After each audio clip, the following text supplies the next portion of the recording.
right now a phased increase of your admission standards. Can you describe what that is and why you're doing it and maybe how it's going so far? Yeah,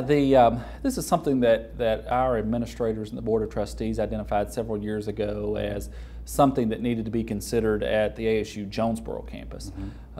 as a means of trying to, as you move an institution towards being more of a research-based university, you start to look at different core student that you're wanting to attract to your university. And so there was a phased-in approach to raising those admission standards, which by the fall of 2014 will be a 21 ACT and a 2.75 grade point average, which will be the highest in the state of Arkansas for unconditional admission. Now that's certainly not an effort on our part to try to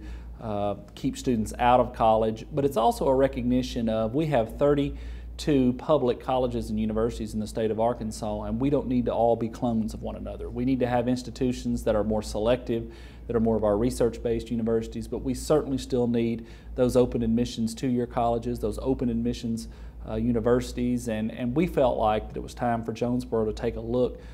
at that model. And what we found, obviously there's the concern of when you do that, we're going to lose students. Right. But what we found is that we have not lost students, that in fact we have gained students because we're gaining students from other segments who are now considering ASU for a variety of different reasons. And so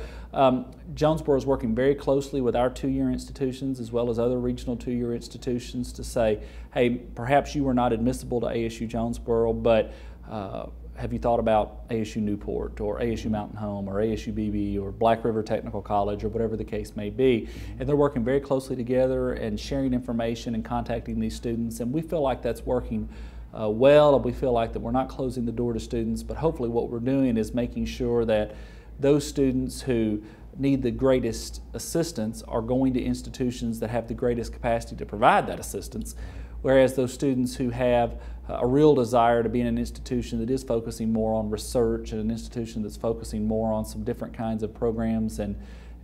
efforts are going to have that availability as well. So I certainly don't think that's the right move for every university, but I think for our university that was the right move, and I think it's working well, and hopefully it will continue to blend in well with the missions and things that are happening at the other institutions across the state.